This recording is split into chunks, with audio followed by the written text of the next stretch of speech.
Welcome to the Bladed Tech Channel's 59th edition and second year of the Tesla and SpaceX Redux. We are reviewing the milestones that occurred on each day in the week of November 1st through November 7th in the history of Tesla, SpaceX, Starlink, Neuralink, The Boring Company, and Musk's other various businesses.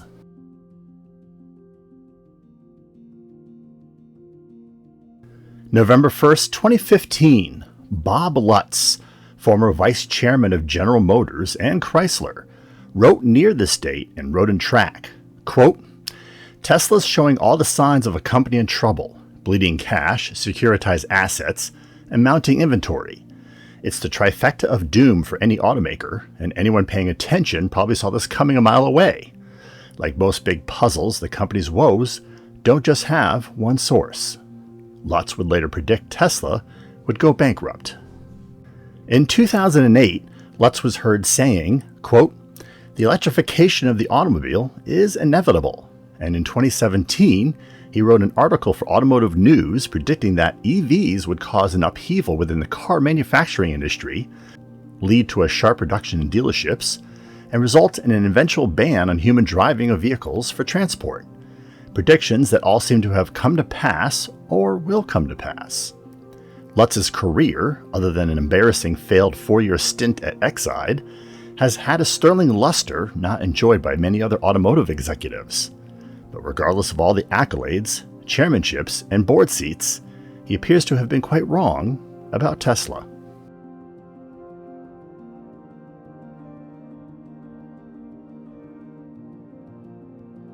November 2nd, 2010, Tesla sold 1.4 million shares of stock to Panasonic at a 13% discount to the market price on this date. The sale raised $30 million for the company. Tesla was in the middle of trying to produce the Roadster and was in the early design stages of the Model S. It is likely that the arrangement was in exchange for Tesla selecting Panasonic as its main battery partner and supplier. Musk likely already knew he was going to need millions of 18650 batteries for the company's next car model, and he needed a well-established battery technology company like Panasonic, rather than some fly-by-night startup to meet his deadline. As of the date of this video, if Panasonic had held its shares, the block would have been worth $7 billion. Panasonic liquidated its position during the 2020 fiscal year, which spanned April 2019 and March 2020. Assuming they sold at the peak value during that period, $133 per share, the sale of the stake raised $931 million. No word on what Panasonic thinks about the $6 billion left on the table.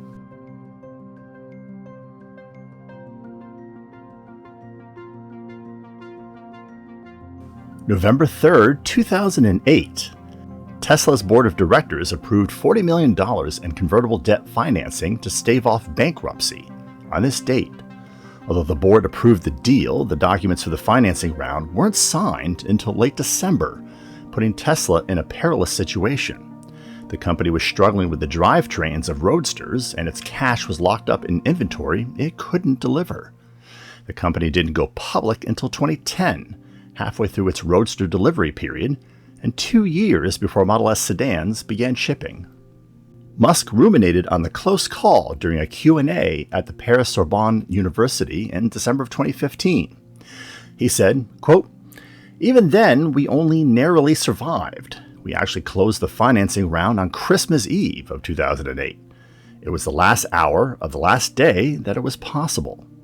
The near disaster seems so long ago at the date of this video in 2021, with Tesla's market capitalization reaching $1 trillion. Want to know how to navigate our channel content? We refer to tech documentary segments as episodes. Coverage of current events in space exploration, science, and technology are labeled as shorts. Space and tech history are documented in an anthology called Milestones. Gameplay recordings can be discovered on the Bladed Tech Gaming channel in videos called Walkthroughs and Side Missions. Reviews of tools and equipment hail from the Tool Crib, and reviews of small electronics and appliances arrive by way of the Radio Shed. Looking for a specific video on our channel that we may have mentioned in one of our other videos? Links to those episodes can be found in the description section below. Also, we have begun labeling our video titles with numbers, such as M105 for Milestones 105, or S49 for Short 49, so viewers can perform a title search. Finally, you can peruse our entire 300-plus video library by looking at our playlists, which conveniently sort videos by subject.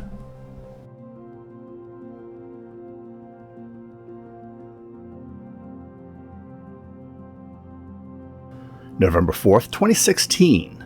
Elon Musk tweeted an endorsement on this date that said, quote, "I highly recommend the new all-glass roof on the Model S.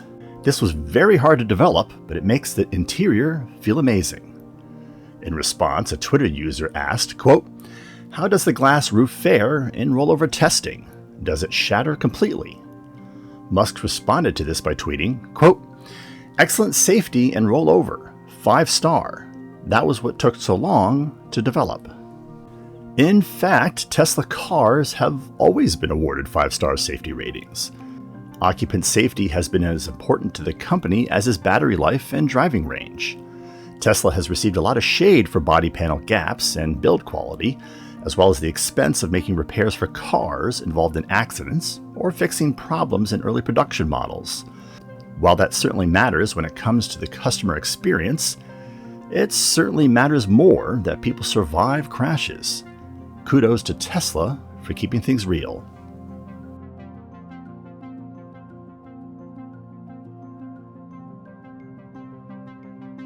November 5th, 2019. Musk said at the Air Force Pitch Day, quote, "On the plus side, you could take off with no landing gear and run until your tanks are dry, so you have extra range. Then you would need to drop the cargo before the plane crashed. That's how current rockets work." Musk's comment followed a hypothetical that asked the audience to imagine if someone started a company to sell single-use aircraft.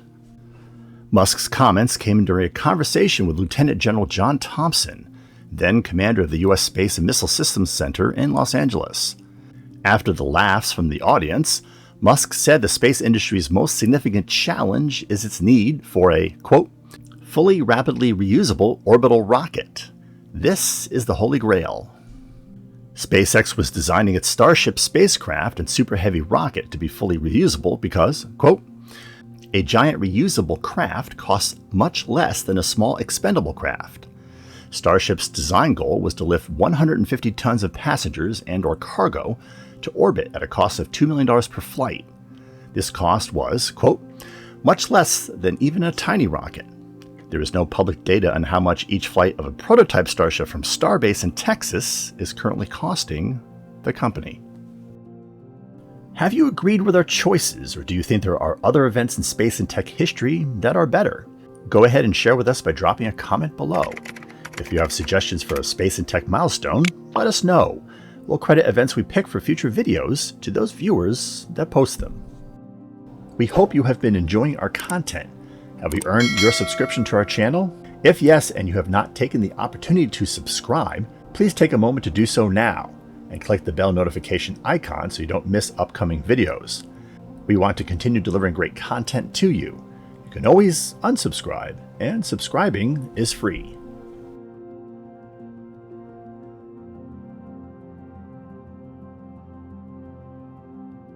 November 6th, 2020. A U.S. Senator from Delaware and longtime member of Congress, Joseph Biden, won election on his third attempt as President of the United States on this date. President-elect Biden, a Democrat, defeated President Donald Trump, a Republican, who was seeking a second term. For Musk's companies, the practical effect of the change in administration was the increase in the prospect of EV subsidies benefiting Tesla, offset by the disinterest in manned spaceflight by the Democratic Party, which would hurt SpaceX. The other change would be at the helm of NASA, which was then led by former Oklahoma Congressman Jim Bridenstine, who indicated he would leave office upon the inauguration of Biden in January. U.S. Senator from Florida Bill Nelson became NASA Administrator in March of 2021.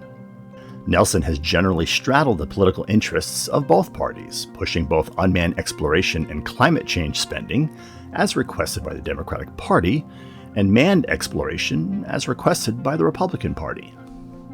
The impact from the change in administration has manifested in various ways. SpaceX has seen an aggressive posture by the FAA in the oversight of launches from Boca Chica, Texas. Tesla has been shut out from the Biden administration's EV discussions because the company is non-union and has been specifically excluded from EV credits offered in the Build Back Better package currently stuck in Congress. Ford, Fiat Chrysler, and GM, all of whom are unionized, are the domestic producers that have been included in Biden's roundtables and on-site visits.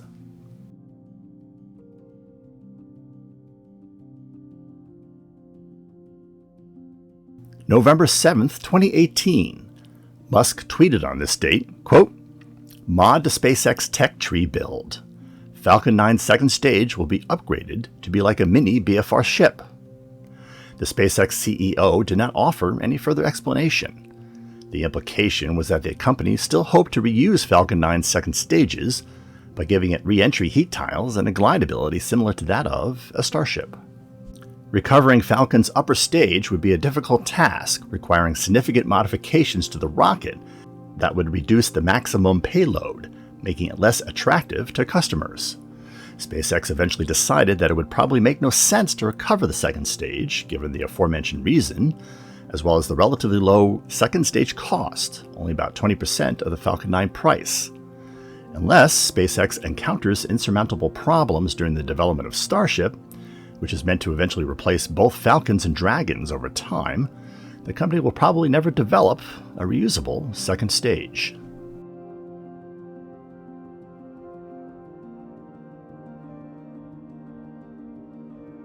On October 22, 2021, Space Adventures announced that it had dropped plans to fly tourists on SpaceX's Dragon capsule, although it had said it had not ruled out revisiting SpaceX flights in the future.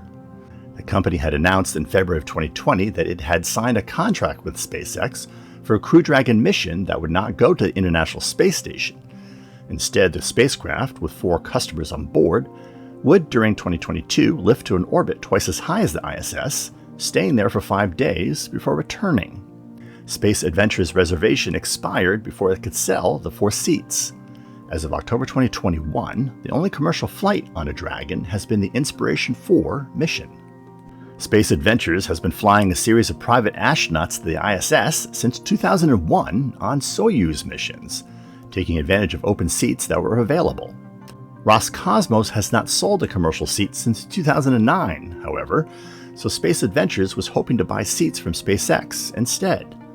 The company was able to purchase 2 seats last May on the Soyuz MS-20 spacecraft. That mission will launch December 8th, carrying Japanese billionaire Yusaku Maezawa and his production assistant Yoza Hirano. The spacecraft will spend 12 days at the station before they return home in that spacecraft. Maezawa has also contracted with SpaceX for a set of seats on the first Starship circumnavigation of the Moon. That flight is currently scheduled for 2023.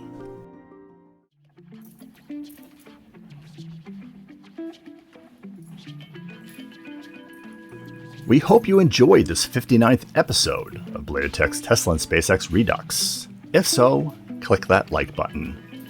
Don't forget to subscribe or just stay in touch by following us on our microblogging accounts, which are listed below, as well as in the community feed for this channel. We announce all new videos on those outlets.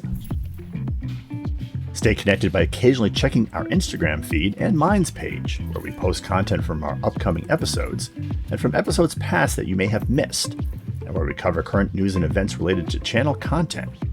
Thanks for watching.